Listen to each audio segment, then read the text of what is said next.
शांति 2 फरवरी 1969 अव्यक्त मिलन के अनुभव की विधि। ज्ञान सहित प्रेम जो होता है वही यथार्थ प्रेम होता है। जो भी बच्चे चाहते हैं कि अव्यक्त बाप से मुलाकात करें वह कर सकते हैं। कैसे कर सकते हैं? इसका तरीका सिर्फ यही है कि अमृत वेले याद में बैठो और यही संकल्प रखो कि अब हम अव्यक्त बाप दादा से मुलाकात करें। अव्यक्त स्थिति में स्थित होकर रूह रूहान करो तो अनुभव करेंगे कि सचमुच बाप के साथ बातचीत कर रहे हैं। और इसी रूह रूहान में जैसे संदेशियों को कई दृश्य दिखाते हैं वैसे ही बहुत गुह्य गोपनीय रहस्य बुद्धि योग से अनुभव करेंगे। अमृत वेले भी अव्यक्त स्थिति में वही स्थित हो सकेंगे जो सारा दिन अव्यक्त स्थिति में और अंतर्मुख स्थिति में स्थित होंगे। वही अमृत वेले यह अनुभव कर सकेंगे। इसलिए अगर स्नेह है और मिलने की आशा है तो यह तरीका बहुत सहज है। करने वाले कर सकते हैं और मुलाकात का अनोखा अनुभव प्राप्त कर सकते हैं। कई बच्चे मूंझते हैं कि साकार द्वारा तो यह कहा कि सूक्ष्मतन है ही नहीं, तो बाबा कहाँ गए? कहाँ से मिलने आते हैं? कहाँ ये संदेश भेजते हैं? क्यों भोग लगाते हो? इसका भी राज है। क्यों कहा गया था? इसका मूल कारण यही है कि जैसे आप लोगों ने देखा होगा कि कभी-कभी छोटे बच्चे जब कोई चीज़ के पीछे लग जाते हैं तो वह चीज़ भल अच्छी भी होती है, लेकिन हद से ज़्यादा उस अच्छी चीज़ के पीछे पड़ जाते हैं तो बच्चों से क्या किया जाता है? वह चीज़ उनकी आंखों से छिपाकर यह कहा जाता है कि है ही नहीं। इसलिए ही कहा जाता है कि इसकी जो एक्स्ट्रा लगन लग गई है वह कुछ ठीक हो जाए। इसी रीति से वर्तमान समय कई बच्चे इन्हीं बातों में कुछ चटक गए थे तो उनको छुड़ाने के लिए साकार में कहते थे कि यह सूक्ष्म वतन है ही नहीं। तो यह भी बच्चों की इस बात से बुद्धि हटाने के लिए कहा गया था।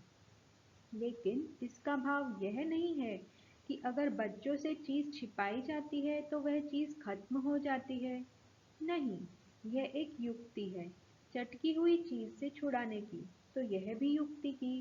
अगर सूक्ष्मतन नहीं तो भोग कहाँ लगाते हो? इस रस्म रिवाज को कायम क्यों रखा? कोई भी ऐसा कार्य होता है तो खुद भी संदेश क्यों पूछवाते थे? तो ऐसे भी नहीं कि सूक्ष्मवतन नहीं है।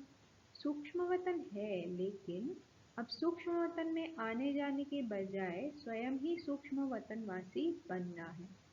यही बाप दादा की बच्चों में आशा है। आना जाना ज्यादा नहीं होना चाहिए, यह यथार्थ है। कमाई किसमें है? तो बाप बच्चों की कमाई को देखते हैं और कमाई के लायक बनाते हैं।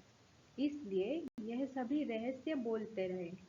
अभी समझा कि क्यों कहा था और अब क्या है? सूक्ष्मतन में ही अव्यक्त रूप से स्थापना का कार्य चलता रहेगा। जब तक स्थापना का कार्य समाप्त नहीं हुआ है तब तक बिना कार्य सफल किए हुए घर नहीं लौटेंगे, साथ ही चलेंगे। और फिर चलने के बाद क्या करेंगे मालूम है? क्या करेंगे? साथ चलेंगे और साथ रहेंगे और फिर साथ साथ ही सृष्टि पर आएंगे। बाप अपने वायदे से बदल नहीं सकते। अभी आप सबके साथ ही अव्यक्त रूप से स्थापना के कार्य में लगे रहेंगे। जब तक स्थापना का पाठ है तब तक अव्यक्त रूप से आप सभी के साथ ही हैं। समझ गए? आप सभी के मन में तो होगा ही कि हमारी मम्मा कहाँ गई। अभी यह राज इस समय स्पष्ट करने का नहीं है। कुछ समय के बाद सुनाएंगे कि वह कहाँ और क्या कर रही है। स्थापना के कार्य में भी मददगार है, लेकिन भिन्न नाम रूप से। अब सर्विस तो करनी ही है, यह तो सभी बच्चों की बुद्धि में लक्ष्य है। और लक्ष्य को पूर्ण भी करेंगे, लेकिन इस लक्ष्य को पूर्ण करने के लिए बीच में एक मुख्य विघ्न आएगा। वह कौन सा पता है?